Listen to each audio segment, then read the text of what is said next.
Senhores e Srs. Deputados, Sr. Secretário de Estado, vamos dar início a esta audição, a requerimento do Grupo Parlamentar do PSD, e eu passo desde já a palavra ao Sr. Deputado Carlos Cação para apresentar o requerimento, sendo que não dispenso dizer a grelha, porque o Sr. Secretário de Estado assim a conhece e os Srs. Deputados também. Muito obrigado. Muito obrigado, Sr. Presidente, Srs. e Srs. Deputados, cumprimento do Sr. Secretário de Estado da Energia. Começo por agradecer a sua presença e disponibilidade para participar aqui nesta audição dedicada aos planos de desenvolvimento e investimento das redes de distribuição de gás, os pedidos para o período de 2025 a 2029. Nós, o PSD, requeriu a realização de um conjunto de audições que envolveram todas as entidades com responsabilidades neste processo, desde os operadores, a ERSA, a DGEG e a REN, e ao longo do dia 2 tivemos a oportunidade de ouvir cada uma dessas entidades, que nos permitiu colher contributos importantes e obter uma visão mais completa e articulada das diferentes perspectivas técnicas e institucionais sobre os planos agora em análise. Para nós, PSD, esta apreciação parlamentar destes planos não deve ser um mero ato formal e aproveitamos para ser um verdadeiro momento de análise, debate e de transparência que permita ao Parlamento acompanhar e avaliar decisões com impacto direto nas tarifas, na competitividade da economia e também na transição energética do nosso país. Recordo, aliás, como já disse na audição anterior, que foi o Grupo Parlamentar do PSD quem iniciou esta boa prática de ouvir as entidades envolvidas nos planos de desenvolvimento das redes. Trata-se de uma prática que valorizamos porque aproxima o Parlamento das entidades técnicas e reforça a transparência e o acompanhamento parlamentar em matérias decisivas para o futuro do país. Estes planos definem o rumo de investimentos nas redes de gás num contexto de grande transformação do setor energético. Portugal prepara-se para integrar gases renováveis como o biometano e o hidrogênio verde, procurando conciliar a sustentabilidade ambiental, eficiência económica e também, muito importante, a coesão territorial. E é neste quadro que se torna essencial garantir o planeamento, estabilidade e também visão de longo prazo. Nós consideramos muito importante que o país disponha de um ciclo de planeamento efetivo, com decisões concretas e também previsíveis que reforcem a confiança, a estabilidade regulatória do setor energético. Esse é um passo determinante para assegurar o investimento, a segurança do abastecimento e também o cumprimento das metas de descarbonização. E, portanto, desta forma, gostaríamos de ouvir o Sr. Secretário de Estado da Energia sobre as principais orientações do Governo nesta matéria, bem como de que forma perspectiva o papel das redes de gás num contexto mais amplo de transição energética e também de integração dos gases renováveis. Muito obrigado. Muito obrigado, Sr. Deputado. Dou agora a palavra ao Sr. Secretário de Estado da Energia para, num período de até 10 minutos, poder fazer a sua intervenção inicial. Muito obrigado, Sr. Presidente. Senhores Deputados, boa tarde. Antes de mais, agradecer o convite para estar aqui presente e partilhar com os senhores deputados a visão que temos para esta temática, que é de facto uma temática estruturante para o país. E gostava de começar a minha intervenção por destacar a importância das audições realizadas hoje sobre os planos de desenvolvimento e investimento das redes de distribuição de gás de 2024 para o período de 2025 a 2029. No entendimento do Governo, estas audições são um passo fundamental no caminho de restaurar aquele que deve ser o processo normal de elaboração e decisão de aprovação relativamente aos planos de desenvolvimento e investimento, em particular naquilo que concerne as redes de gás. Como saberão, e terá sido seguramente abordado nas audições anteriores, os planos não têm sido alvo de aprovação desde 2018. Mas mais do que abordar os contextos ou causas que levaram a ausências de decisão em todos os anos pares subsequentes, importa considerar a importância da tomada de decisão relativamente a estes planos e os potenciais riscos associados a uma ausência de decisão tão prolongada. E destaco aqui 3 principais pontos. Em primeiro lugar, o processo de planeamento, ao ser realizado por todos os operadores de rede de distribuição de forma simultânea e com a análise do regulador, da DGEG e do operador da rede de transporte, permite uma análise e uma visão integrada do Sistema Nacional de Gás. Esta análise é necessária para garantir um desenvolvimento da rede equilibrado em todas as zonas cobertas, seja por concessão ou por licença de distribuição. Em segundo lugar, ao tomarmos uma decisão sobre os planos, damos estabilidade operacional aos operadores de rede, o que permite um planeamento mais preciso das suas operações, maior previsibilidade na atuação dos seus prestadores de serviço e outros fornecedores, E esta estabilidade acaba por ser depois fundamental para a concretização de investimentos de forma efetiva e eficiente, o que por sua vez beneficia todos os consumidores. E em terceiro lugar, a tomada de decisão de 2 em 2 anos, se for mantida com regularidade, permite uma atualização e revisão com um horizonte temporal relativamente curto, sem prejuízo do exercício do planeamento ser realizado a 5 anos. Esta tomada de decisão minimiza o recurso a aprovações autónomas de investimento, este que é um instrumento utilizado para aprovar investimentos urgentes e inadiáveis e que tem vindo a abarcar um volume crescente de investimentos devido à ausência de uma decisão de PDIRC anterior. De facto, a nível das redes de distribuição, ao termos apenas um PDIRC aprovado em 2018, referente ao período de 19 a 23, significa que não existiam quaisquer investimentos aprovados para 2024 e 2025.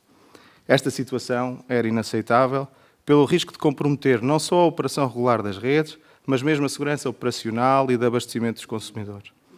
Assim, o Governo tomou decisões relativamente a aprovações autónomas de investimento, realizadas pelos vários operadores, que permitiram regularizar o enquadramento de investimentos realizados até 2024, e temos o compromisso de regularizar a decisão relativamente a estes PDIRC e realizar o processo equivalente para o plano de investimento da rede de transporte, para o período de 2026 a 2035, que também está a decorrer.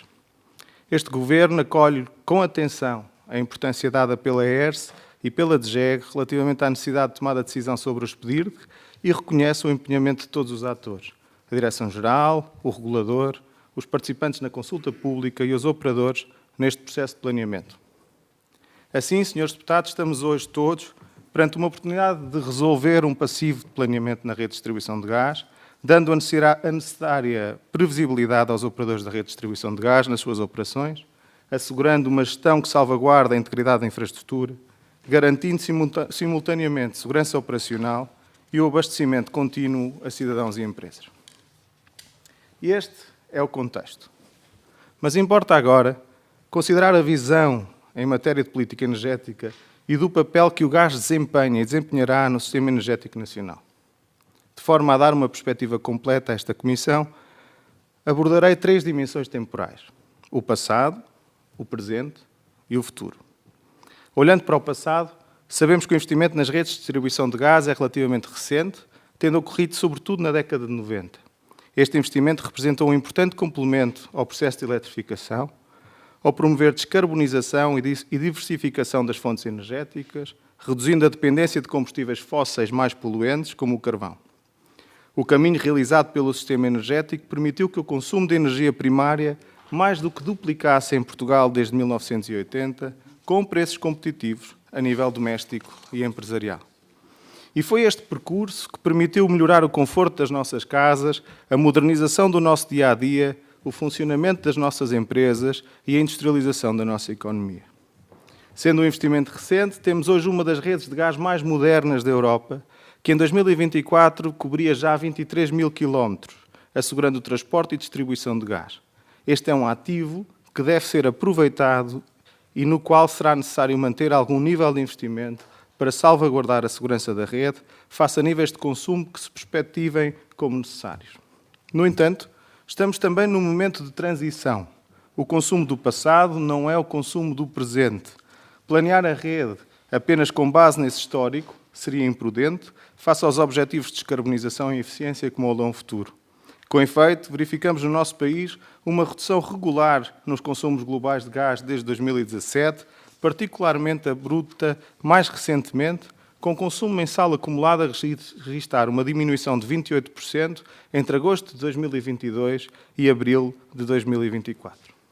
E embora o consumo de gás para a produção de eletricidade tenha registrado um aumento expressivo este ano, cerca do dobro face a 2024, tal acréscimo está associado ao apagão ocorrido em abril, que exigiu uma resposta imediata do Sistema Elétrico Nacional, não refletindo, portanto, uma alteração estrutural da tendência de decréscimo do consumo. Olhando ainda para o presente, e já com uma visão de futuro, estamos num momento em que o trilema da energia é o trilema da política energética.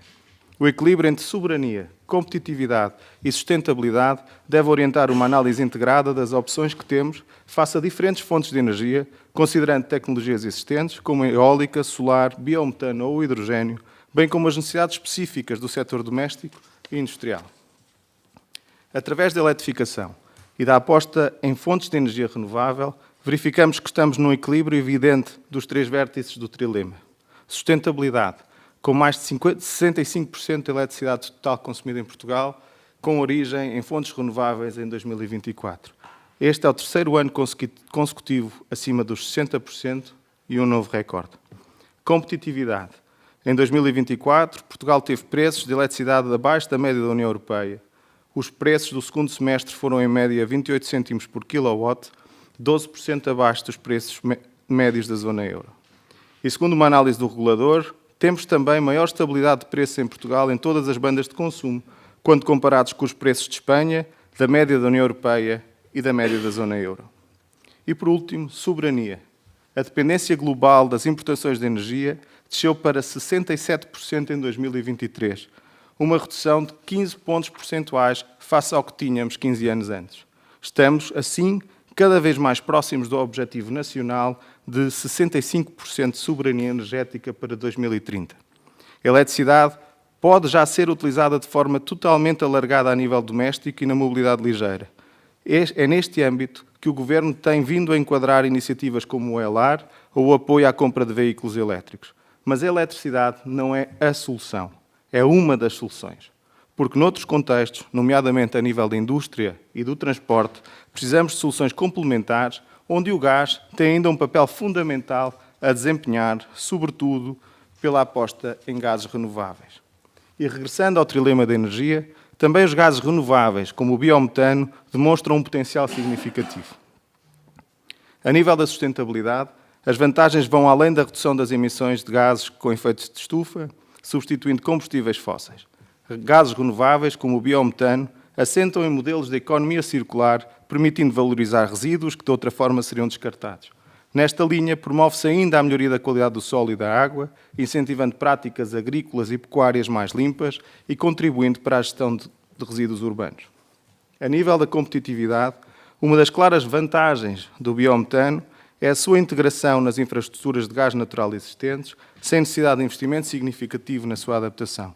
Adicionalmente, a produção de gases renováveis a nível local contribui para a estabilidade dos preços, reduzindo exposição às flutuações dos mercados internacionais de energia. O que me leva à dimensão da soberania, onde destaca o contributo para o aumento da resiliência energética, ao diversificar as fontes de energia e permitir uma produção descentralizada. Senhores deputados, termino a minha intervenção destacando 3 pontos do que expus face ao assunto desta audição.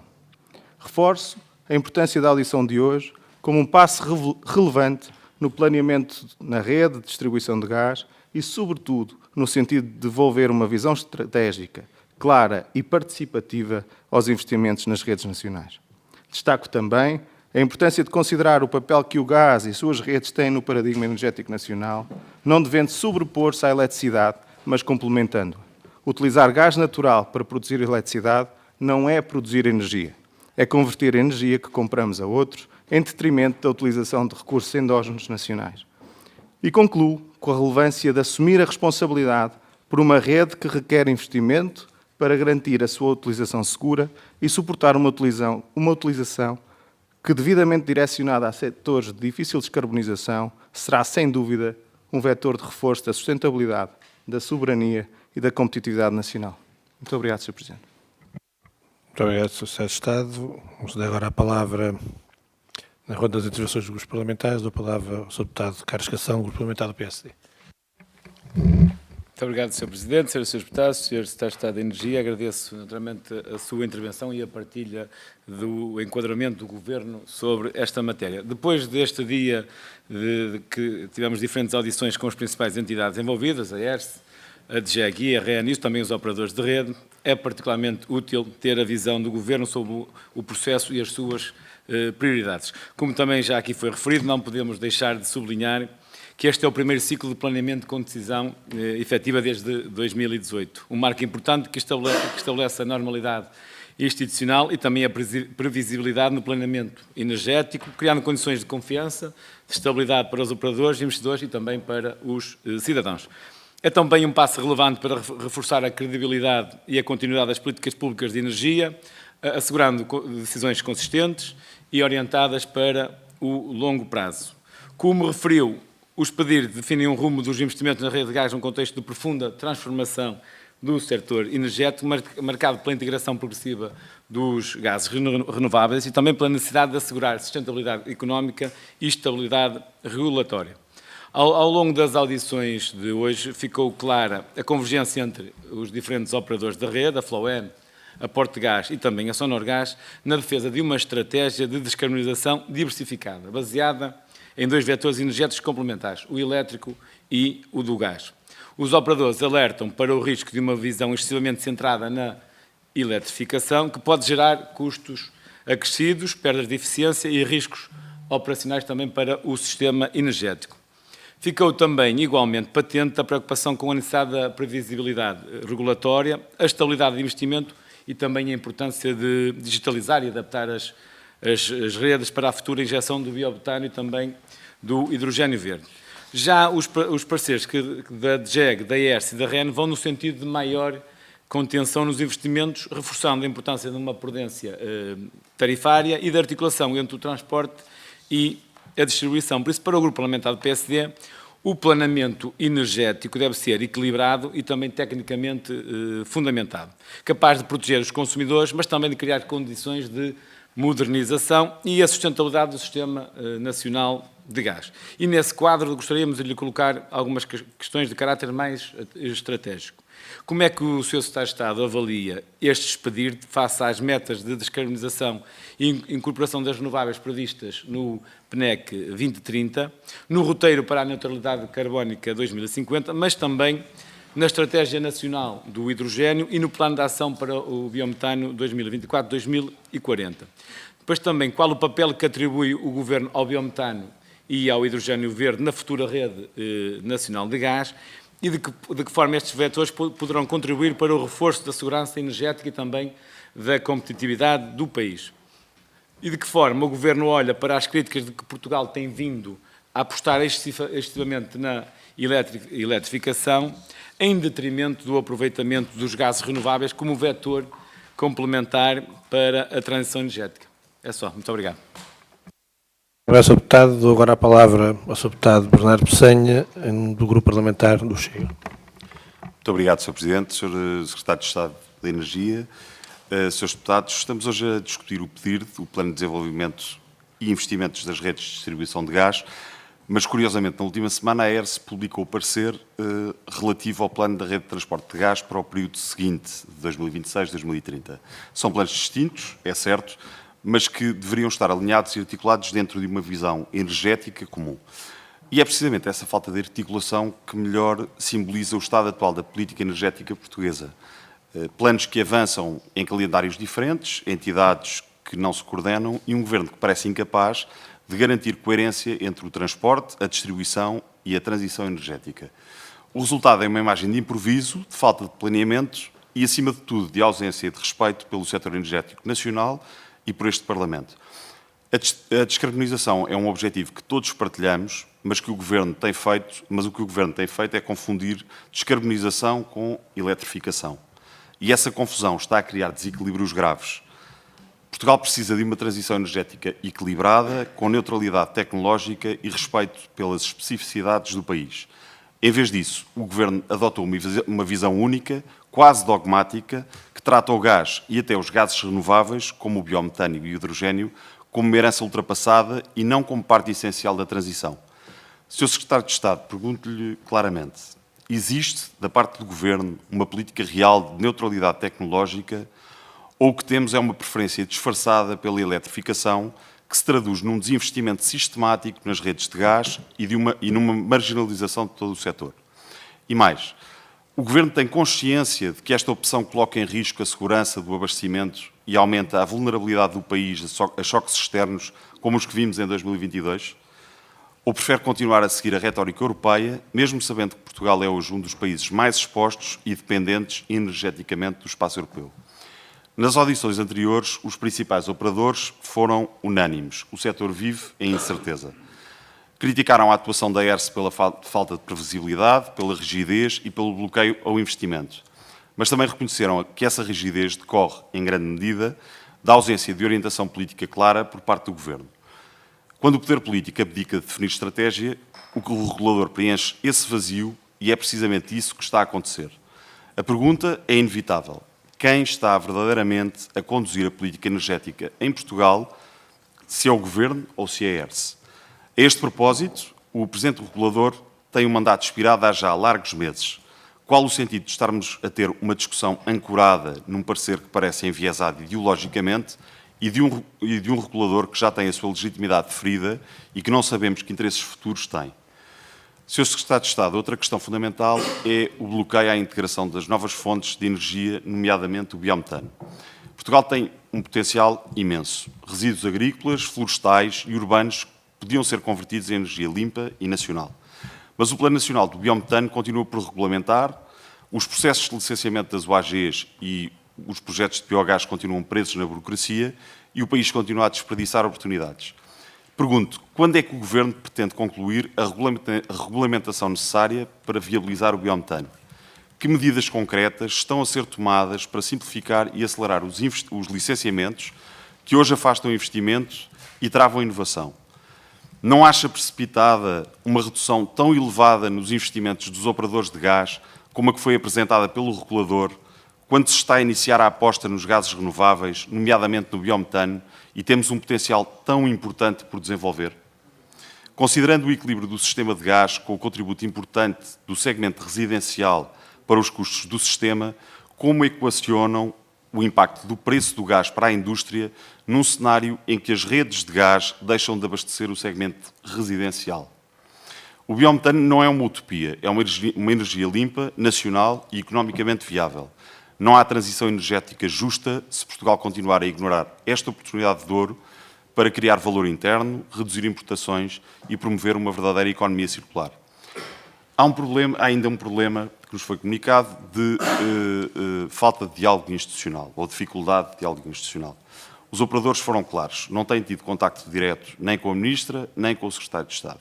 Pergunto-lhe, Sr. Secretário de Estado, se confirma que esse diálogo tem falhado e, se sim, se está o Governo disponível para criar um mecanismo permanente de consulta com o setor, de modo a assegurar previsibilidade e confiança nos investimentos. Porque a transição energética não se faz apenas com metas e relatórios, faz-se com quem está no terreno, com quem investe e com quem garante todos os dias o fornecimento energético das famílias e das empresas. Portugal precisa de uma política energética com rumo, estabilidade e visão, e o país não pode continuar refém de ciclos políticos, de lobbies ou de ideologias importadas. Muito obrigado. Muito obrigado, Sr. Deputado. Dou agora a palavra ao Sr. Deputado Pedro Vaz, parlamentar do Partido Socialista. Muito obrigado, Sr. Presidente, Senhoras e Senhores Deputados, Sr. Secretário de Estado. Eu gostaria de fazer uma observação inicial, porque o Sr. Secretário de Estado fez aqui umas considerações que acho que depois deveria ter uma conversa com o assessor que lhe escreveu o discurso que aqui fez, porque obviamente informou mal o Sr. Secretário de Estado, nomeadamente no que diz respeito às aprovações dos planos, dos pedidos do gás de 22 e 23. Como sabe, em 2018 foi aprovado e era de um horizonte temporal de 18 a 23. O de 22 foi submetido ao Parlamento nos termos da lei, não chegou a ser discutido no Parlamento e o de 23 estava pronto para ser submetido ao Parlamento, mas houve uma dissolução do Parlamento que impediu que fosse discutido. O trabalho do seu Governo, Sr. Secretário de Estado, era ressubmeter na nova legislatura que se iniciou em 2024, os dois planos de investimento e é por isso que não foram aprovados, nem foram discutidos na Assembleia da República. Mas o Sr. Secretário de Estado também deverá saber, ou o assessor que lhe fez essa informação, também deveria saber que, na ausência dessas aprovações, foi solicitado ao concedente, ao Governo, a aprovação de investimentos de uma forma ad hoc, que obtiveram pareceres da ERSAR, da ERSE, e que estavam na sua mesa, ou na mesa da sua antecessora, porque o Sr. Secretário de Estado não iniciou as funções no 24º Governo, estavam na mesa da sua antecessora para serem aprovados, isto nos governos já da coligação PSD-CDS. Portanto, Sr. Secretário de Estado, gostava de dar nota que começado a sua intervenção com uma aparente inércia do governo anterior, ou dando nota de uma aparente inércia do governo anterior relativamente a estes planos de investimento, fica-lhe mal e não é correto. Depois gostava de fazer outra pergunta ao Sr. Secretário de Estado. Sr. Secretário de Estado, qual é o valor dos ativos da rede de gás natural no nosso país? De toda a rede que está no nosso país. Isto porquê? Sr. Secretário de Estado, o valor da rede, não só da rede de transporte, como também da rede de distribuição. Toda essa rede é propriedade pública, é concessionada, portanto, qual é o valor desse ativo? E esta pergunta porquê, Sr. Secretário de Estado? Isto é um ativo onde os portugueses investiram milhares de milhões de euros. E, obviamente, é uma rede que, obviamente, temos uma ambição que é não ter a prazo gás natural de origem fóssil, mas termos gás natural ou gás de origens renováveis, nomeadamente do biometano. Isto significa que esta rede precisa de investimento, desde logo, investimento de manutenção, e precisa também de outro tipo de investimentos. E os investimentos que não foram aprovados por parte do regulador são investimentos que dizem respeito à digitalização da infraestrutura que permite eficiências a prazo. Foi o corte de investimentos, aliás, como foi aqui demonstrado nas audições, hoje de manhã, que tinha a ver com a digitalização de toda a rede que está instalada, nomeadamente da distribuição.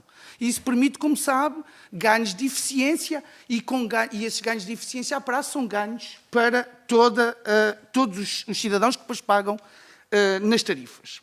Portanto, essa é outra nota que é importante perceber qual é a estratégia verdadeira do Governo relativamente a esta matéria, se é manter a rede, ampliar a rede, garantir que a rede chega aonde ainda não chega, de forma a continuarmos a ter este mix energético, até por questões de segurança. Gostaria também de perguntar, e terminarei, Sr. Secretário de Estado, relativamente ao seguinte: foi aqui dito que, nas audições de hoje, que estão várias concessões de distribuição a finalizar, terminarão em 2027. Eu gostava de saber, pelo Sr. Secretário de Estado, em que pé é que está o novo concurso. Se já iniciaram a avaliação dos ativos, se já começaram a trabalhar nos cadernos de encargos para as novas concessões e se haverá novidades em relação àquilo que existe atualmente. E, por fim, relativamente ao plano de biometano. Como sabe, o plano de biometano é ambicioso, mas existe um problema de origem e eu gostava de saber da parte do Sr. Secretário de Estado, gostava de saber da parte do Sr. Secretário de Estado como é que será ultrapassado, que tem a ver com os pontos de acesso à rede, uma vez que a maior parte dos sítios produtores, ou possivelmente produtores de biometano, estão afastados da rede que está instalada e, obviamente, isso trará mais custos e como é que o Governo pretende ultrapassar essa situação. Muito obrigado. Muito obrigado, Sr. Deputado. Qual é que é a... Sr. Presidente, dá uma interpelação à mesa. Passa a favor, Sr. Deputado. Muito obrigado. Sr. Presidente, é só para fazer referência que eu vi aqui da parte do Partido Socialista, nomeadamente do deputado Pedro Vaz, fazer aqui umas considerações deselegantes até para com o Sr. Secretário de Estado, nomeadamente na questão de que foi o assessor que escreveu o texto, portanto eu acho que é deselegante, mas só para dizer que nós já estamos habituados da parte do Partido Socialista habituados a arranjar desculpas sobre tudo e mais alguma coisa. O que é certo é que, e pergunto, se desde 2018 até 2023 os seus pedidos no tempo do Partido Socialista foram aprovados. São desculpas, mas não foram aprovados. Muito obrigado. Portanto, quero usar provavelmente a mesma A réplica. figura. A réplica. Força. Assim a figura é para mim. Já percebíamos que o Sr. Secretário de Estado não precisava do assessor que lhe escreveu aquela nota. Também percebemos agora que o Sr. Secretário de Estado não precisava desta defesa e por parte de quem a advoga. A mim, aquilo que me faz sentido é perceber que há muita gente aqui que precisa de ouvir bem aquilo que foi explicado. E a cronologia da explicação. Houve um conjunto de planos que foram submetidos a quem tinham de ser submetidos e, por diferentes lapsos cronológicos, não foram apreciados por quem tinha de os apreciar, nomeadamente a Assembleia da República, Sr. Deputado. E, portanto, isso é um lapso que merece ser corrigido, foi corrigido, para prestar uma boa informação à Assembleia da República. Acho que fizemos o nosso papel. Muito obrigado. Sr. Deputado, só uma questão. É a mim, sendo a interpelação à mesa, é a mim que se deve referir. O Sr. Deputado, é a mesma interpelação, é que não vamos entrar em diálogo. Mas... É só para acrescentar, eu compreendo o que diz, mas esta questão do assessor escreveu o texto ao Sr. Secretário de Estado, por amor de Deus, é só para obrigado. isso. Muito obrigado. Vamos continuar. Srs. Deputados, vamos continuar a nossa audição. Peço por respeito ao Sr. Secretário de Estado, eu passo a palavra ao Sr. Deputado Jorge Teixeira, da Iniciativa Liberal. Muito obrigado, Sr. Presidente. Cumprimento o Sr. Secretário de Estado e devo dizer que é bom ver esta discussão acontecer, que significa que estamos todos muito felizes por estar aqui. Portanto, é bom ver este entusiasmo relativamente a este plano. Aliás, o próprio Secretário de Estado mostrou o seu entusiasmo com este plano e com a importância da sua aprovação, mas também, se calhar, seria importante era dar um passo atrás. Porque, sendo verdade que, como disse, que é importante que nós tenhamos planos e que os consigamos aprovar para conseguir ter uma política previsível ao longo dos anos, também é verdade que há uma discussão substantiva sobre o teor destes planos que também deve acontecer. E aquilo que nós vemos relativamente a este plano, recentemente, é que ele tem muitos problemas, ou pelo menos há muitas entidades neste setor que contestam este plano. E, portanto, aqui podemos ir por partes. Primeiro, bom, há uma pergunta que é óbvia e que é preciso fazer ao Sr. Secretário de Estado, é se concorda com este plano, na substância, se acha que este plano é o melhor caminho a seguir para o país. Porquê? Porque este documento chega à sua mesa com um parecer negativo do regulador. E embora possa simplesmente ignorar esse parecer, isto é um dado relevante e é importante que seja claro para nós aqui o que é que pensa desse parecer e o que é que pretende e quais são as opções políticas que pretende seguir, independentemente desse parecer. Porquê? Porque, de facto, nós não estamos a fazer a transição do gás natural num vácuo. Ou seja, nós não estamos simplesmente a discutir a possibilidade de, onde nós usávamos gás natural, e vamos agora transitar para biometano e fica tudo como estava. O que está a acontecer é que a procura por gás natural está a descer ao longo dos anos. Por opções do mercado, não é nenhuma política pública que está... Quer dizer, bom, existe todo o sistema ETS europeu, que obviamente que influencia isto, mas o mercado está a tomar esta decisão. E, portanto, a procura futura por biometano também será mais pequena. Não faça a procura só de biometano, mas dentro do bolo total do gás. E o que o regulador está a dizer é que este plano não contempla adequadamente a evolução da procura nos próximos anos. E, nesse caso, nós estaremos a sobrecarregar todos os futuros consumidores de gás nas suas tarifas. E isto pode ser especialmente grave porque, isto é uma conjectura minha, pode não ser verdade, mas que muitos daqueles consumidores, especialmente domésticos, que vão continuar a usar gás nos próximos anos, são aqueles que têm menos recursos, eventualmente. E o gás poderá aumentar desproporcionalmente para estes consumidores. Depois, eu sei que há vários instrumentos de política europeia e política nacional que determinam que o hidrogénio é o futuro e que o hidrogénio é o futuro para tudo, mas é preciso ver os momentos em que as coisas acontecem e o entusiasmo que havia com o hidrogénio que há 5 anos não é o mesmo que existe hoje. Há 5 anos perspectivava-se um grande futuro do hidrogénio no transporte, no abastecimento doméstico, até se falava em exportações. De exportações, felizmente, já não se fala, mas ainda se fala de outras coisas.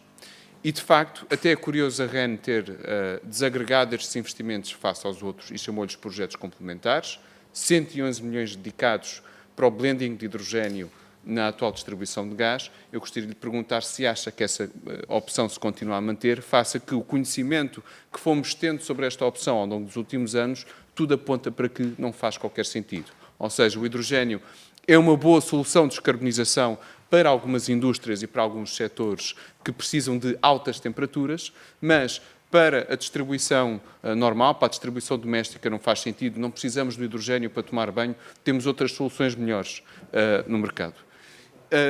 E depois, relativamente ao percurso do gás natural, eu acho que é possível não sermos ideológicos e ter uma postura equilibrada relativamente a isto. Para ser sincero, parece-me que as metas do PNEC são excessivamente ambiciosas. Aliás, o professor Pedro Verdelho, da ERSE, na audição anterior até foi politicamente bastante hábil a explicar que achava que o objetivo era inalcançável. Foi essencialmente isso que disse, e que o objetivo da ERSE é moderar e contextualizar os objetivos do PNEC. Para a Iniciativa Liberal não faz qualquer sentido estar a determinar ad hoc numa cadeira qual vai ser o mix energético do país daqui a 10 anos. É importante dar os sinais certos ao mercado para que ele se descarbonize da melhor maneira possível, consoante as melhores tecnologias disponíveis. Qual vai ser o mix, não sabemos. E, portanto, o gás natural até poderá continuar a ser usado, porque o que importa, o NET está a dar por algum motivo, é carbono líquido zero. Portanto, no saldo geral, as emissões de carbono têm de ser negativas ou têm de ser neutras. E aí poderá existir gás de qualquer modo. Portanto, não temos de acelerar tanto de uma maneira que nos seja prejudicial, mas também não temos de perpetuar indefinidamente os investimentos numa solução energética que é cada vez menos popular. Muito obrigado. Muito obrigado, Sr. Deputado. Isto, de facto, está um bocadinho alto e, não é, e faz, mas é mesmo só para alertar, dei a mesma tolerância a todos e, portanto, queria cumprir. Dou a palavra agora ao Sr. Deputado Jorge Pinto, em nome do Parlamentar do Livre. Obrigado, Sr. Presidente. Cumprimento novamente os senhores deputados, cumprimento o Sr. Secretário de Estado. Na verdade, esta audição vem na sequência de outras que fomos tendo ao longo do dia, todas elas muito interessantes, e eu disse há pouco algumas complementares, outras concorrentes, portanto é também interessante ter estas diferentes perspectivas. Aquilo que da parte do LIVRE é importante realçar é que realmente nós estamos num momento charneira da nossa economia, da nossa transição ecológica e certamente da nossa transição energética. E podemos ver isto com pessimismo, podemos ver isto com seguidismo, permita-me a palavra, portanto, seguindo aquilo que outros países estão a fazer, ou podemos ver isto como uma oportunidade e como uma oportunidade, se calhar, única em gerações para Portugal ser líder, ser quem está na linha da frente desta transição energética. Ora, isto consegue-se pensando numa perspectiva certamente ampla, global, de um mix energético que seja complementar e, sobretudo, que seja distintivo e que Portugal possa tirar partido daquilo que são as suas condições naturais. O LIVRE acredita num verdadeiro ecossistema que seja Portugal a liderar a nível europeu, um ecossistema que aposte na investigação nas baterias de íon de sódio, por exemplo, já apresentamos aqui no Parlamento propostas nesse sentido. Também no que diz respeito ao hidrogénio, as próprias baterias de íon de hidrogénio, também elas devem ser investigadas, nomeadamente para o setor da aviação, onde provavelmente é onde já estão mais desenvolvidas, mas depois que este ecossistema faça com que a reindustrialização e a reindustrialização verde do país tenha lugar. Não basta querer, por exemplo, ter mais biometano ou ter uma produção de hidrogénio verde para exportar, como muito se falou e fala ainda em Portugal. Aquilo que nós queremos é que este hidrogénio verde, que servirá, ou que na nossa opinião deve servir para os setores que não podem ser eletrificados, nomeadamente a indústria mais pesada, traga parte dessa indústria para o nosso país. A Alemanha, que é possivelmente o Estado europeu que mais tem investido no hidrogénio verde, falo precisamente porque tem esta indústria química, sobretudo para a química, que precisa destas fontes energéticas. Ora, nós queremos trazer essas indústrias para aqui. Não queremos que Portugal seja um mero exportador desta energia que venha a produzir. Outra área é também a dos combustíveis sintéticos, porque nós sabemos que o hidrogénio tem estas dificuldades de transporte, as dificuldades de armazenamento.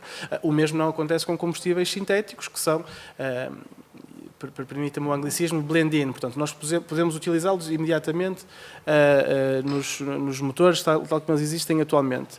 A grande questão aqui é o custo. E eu percebo que é desafiante olhar para os custos, eu julgo que anda à volta de 5 vezes o combustível sintético com o combustível mais corrente, e isso assusta.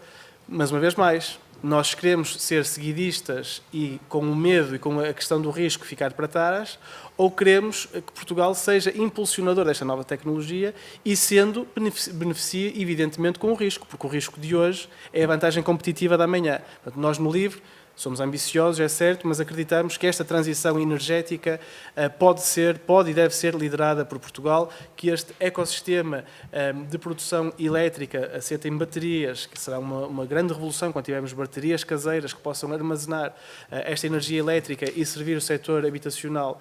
Queremos que Portugal lidere tudo isso e lidere também o pós, que comece já a tratar e a trabalhar naquilo que é a reciclagem dos painéis fotovoltaicos, naquilo que é a reciclagem das próprias baterias quando chegarem ao seu final de vida. E, portanto, há pouco, numa audição anterior, um deputado do grupo parlamentar do Partido Socialista, não me lembro quem, dizia: Portugal já descobriu o sol. Como dizendo, nós já descobrimos a energia solar. Portugal está a começar a descobrir o sol. Porque se há fonte energética, certamente para a produção de energia elétrica, na qual Portugal pode ainda ter um crescimento muito grande, é certamente na energia fotovoltaica. E muito mais do que estes megaparques que nós temos ouvido notícias, aquilo que é essencial é que todos os edifícios tenham painéis fotovoltaicos nos seus telhados.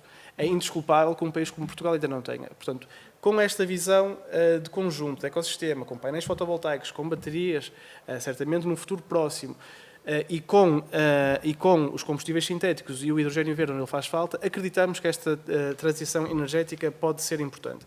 Portanto, a minha pergunta, ou uma das perguntas, é precisamente em relação a este ecossistema, em relação a esta abordagem dual entre o receio e o risco, ou a ambição e a coragem, como é que o Sr. Secretário de Estado acha que Portugal se deve localizar? E depois uma última pergunta associada a ela, que diz respeito também à questão social desta transição energética. Nós não queremos deixar ninguém para trás, achamos que a transição energética tem de ser também uma transição social e justa e, portanto, acreditamos que as comunidades de energia renovável têm aqui um papel preponderante. Nós ouvimos, por parte do Diretor-Geral da DGES, há uns minutos, a queixa, permita-me, o lamento sobre a falta de recursos para dar vazão a todos os pedidos que tenham sido feitos. Portanto, por parte do Governo, o que é que o Sr. Secretário de Estado nos pode dizer em relação ao acelerar desta aprovação das comunidades de energia renovável? Muito obrigado. Muito obrigado, Sr. Deputado. Dou agora a palavra ao Sr. Secretário de Estado para um período de até 15 minutos poder responder às questões que foram colocadas. Muito obrigado. Muito obrigado, Sr. Presidente, Srs. Deputados. Em primeiro lugar, agradecer as observações. E se há um ponto que resulta da discussão que tivemos e que me parece um ponto muito importante, é de que há em Portugal um grande contínuo naquela que é a política energética. Eu diria que até há um grande alinhamento entre as diferentes forças políticas, obviamente com aqui e ali algumas afinações, seja na forma de fazer, na forma de priorizar ou até diria na forma de associar o investimento àquele que depois é o benefício que se quer para o país. E, portanto, parece-me que, postas de parte aquelas que são as encenações próprias do local, parece-me que há um grande alinhamento, de facto, entre todos os atores.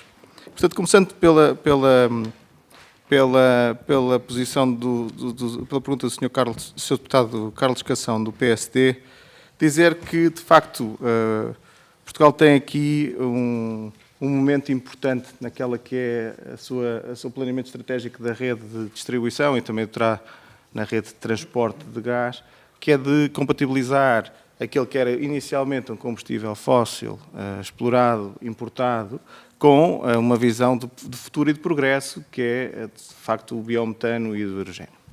Se me permitirem uma observação, o que eu diria é: perdemos demasiado tempo e esforço com promessas vãs sobre o hidrogênio, e se tivéssemos focado, na altura, o mesmo esforço no biometano, teríamos hoje resultados mais importantes para o país do que aqueles que temos no hidrogênio.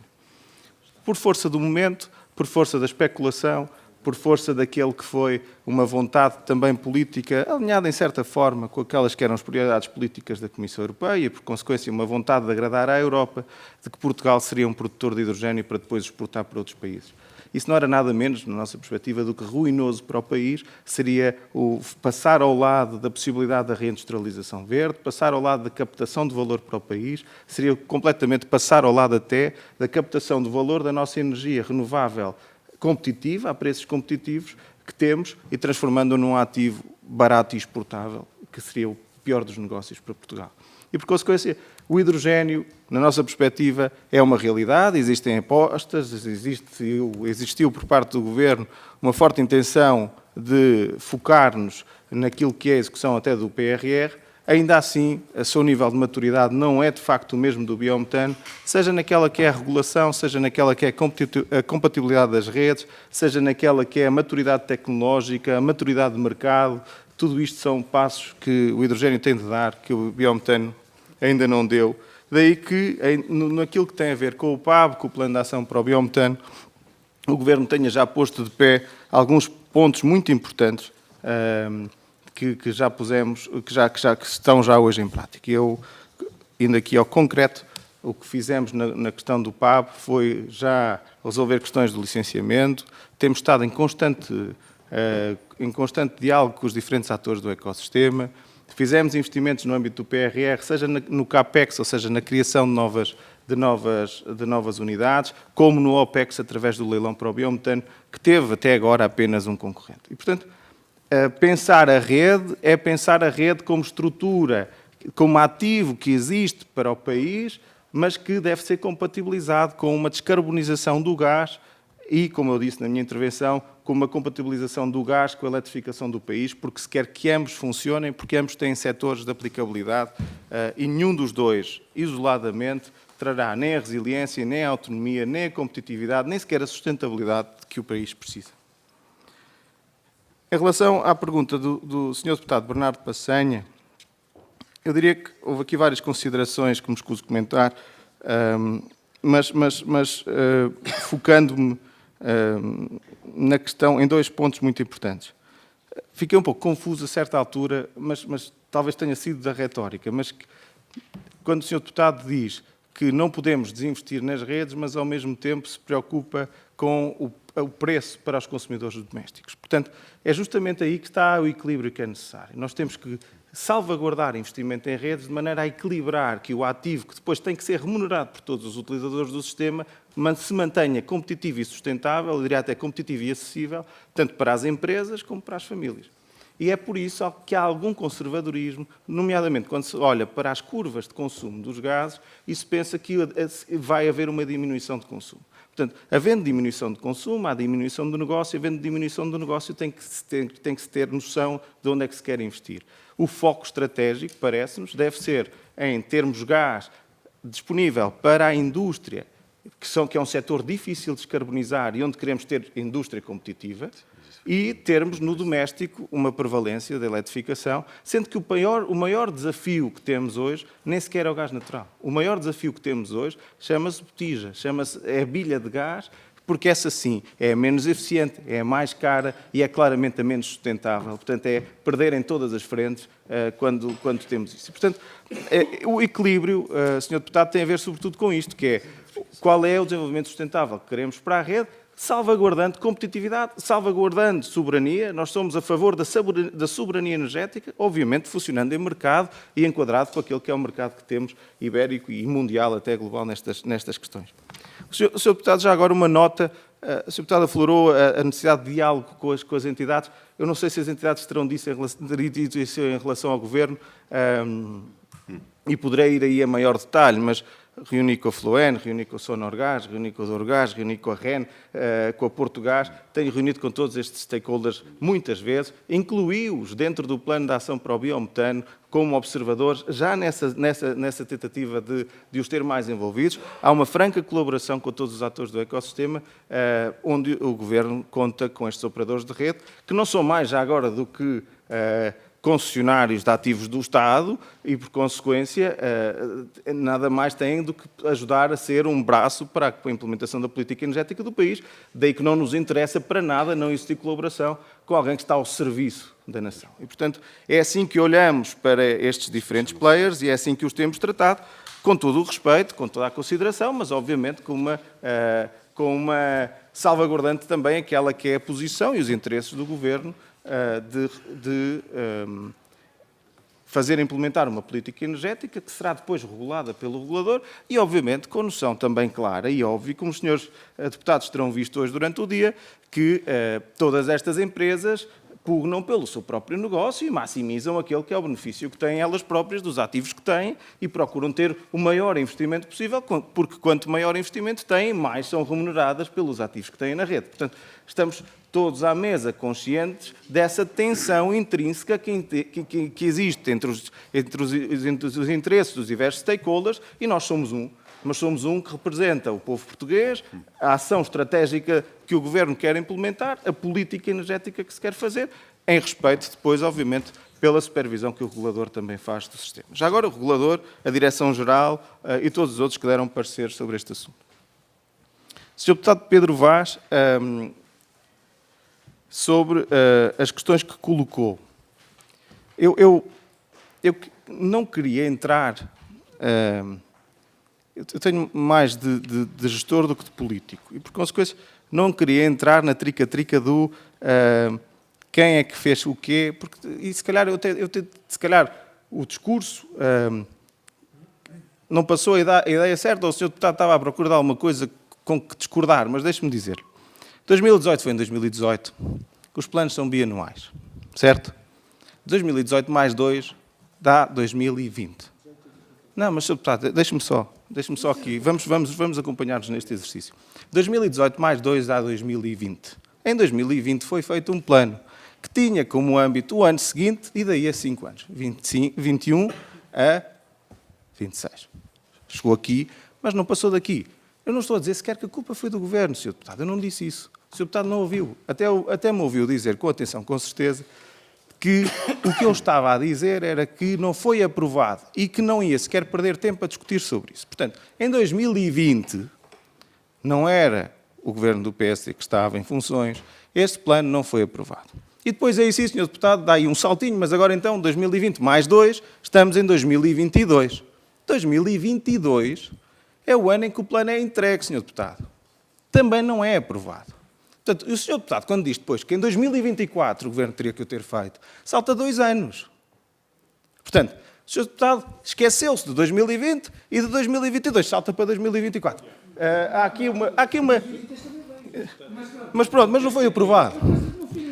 Com todo o gosto, Sr. Deputado. Mas só para dizer. E só uma nota... Pedia que deixasse o seu Estado de Estado acabar, só uma nota, não houvesse diálogo. Sobre a questão de manter a rede versus ampliar a rede, estamos alinhados. O que o Sr. Deputado diz, e aliás o ativo anda sempre na ordem dos 2.500 milhões de euros. O ativo não é do Estado. O ativo não está amortizado, porque é assim que funcionam as concessões, não é verdade? Portanto, o ativo é do Estado, mas ainda se deve dinheiro daquele ativo, porque ele não está totalmente... É normal, é assim que funciona, não estou a dizer... Atenção, mas é obviamente do Estado, mas o que eu quero dizer é que não está amortizado.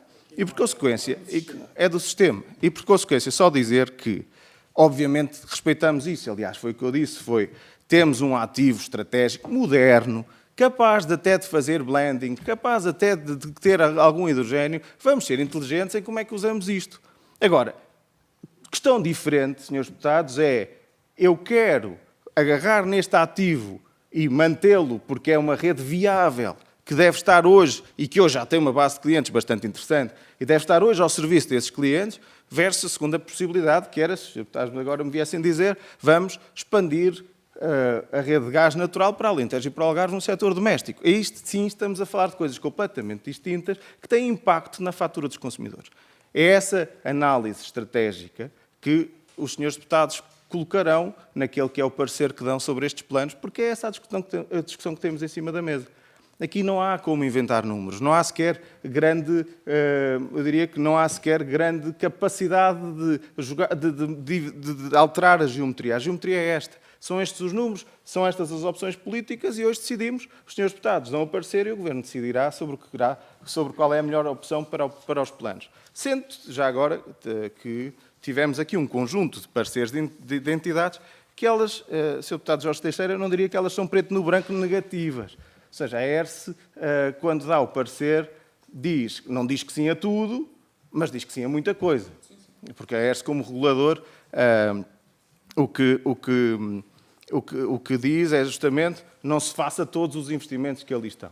E até diz coisas, digamos, há aqui, e a questão das licenças e das concessões é uma delas, há aqui licenças em expiração, que vão expirar, e basicamente há operadores que incluíram anos de investimentos em fases em que ainda nem sequer há licença. Quer dizer, não se pode fazer isso não vai ser aprovado assim, caberá depois ao Governo fazer a aprovação e se calhar o parecer desta Comissão virá no mesmo sentido, não se aprovar anos em que não há contrato, porque basicamente o contrato de concessão tem que existir.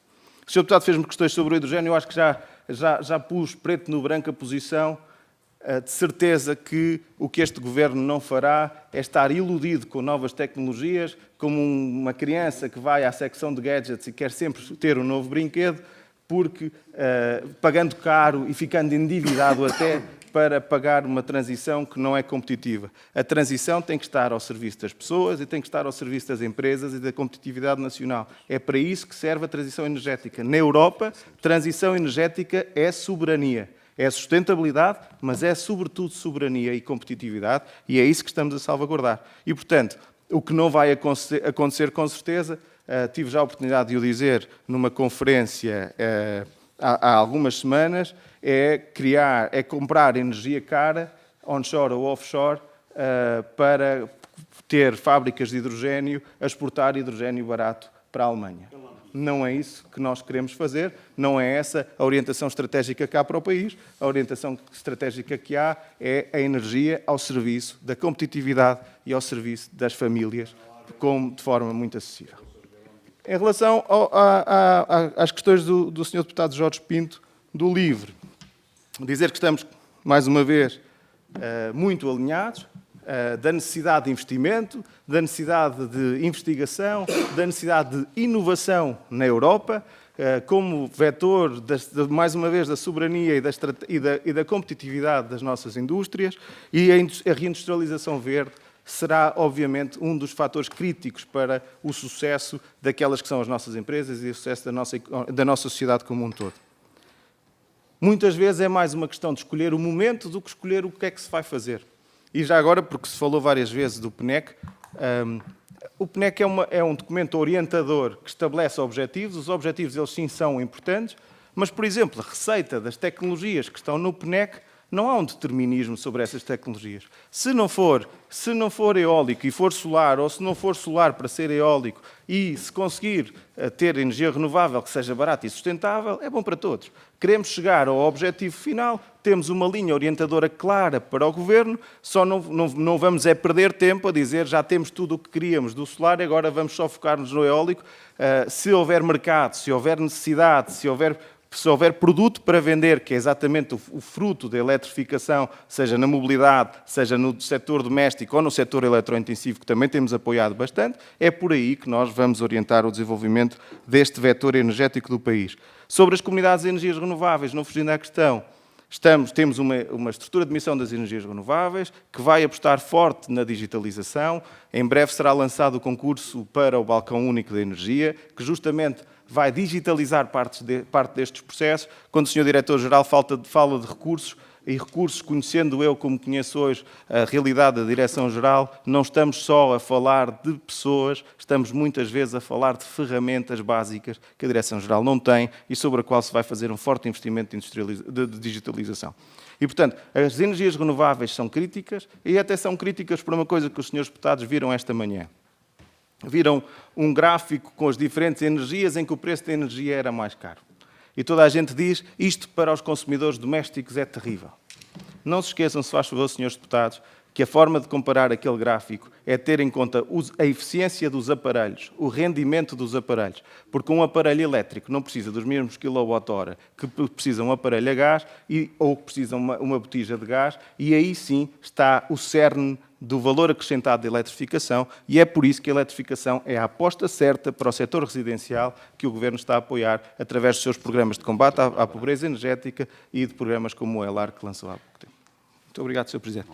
Obrigado, Sr. Estado de Estado. Eu dei a tolerância e bem, teve dentro do tema de tolerância que correspondeu à tolerância que dei a cada um dos grupos parlamentares e, portanto, vou dar por terminada esta audição, agradecendo a presença do Sr. Secretário de Estado e, Srs. Deputados, peço que esperem um pouco na sala, acompanhem o Sr. Secretário de Estado e continuamos a nossa reunião, está bem? Só para não sairmos daqui. Obrigado.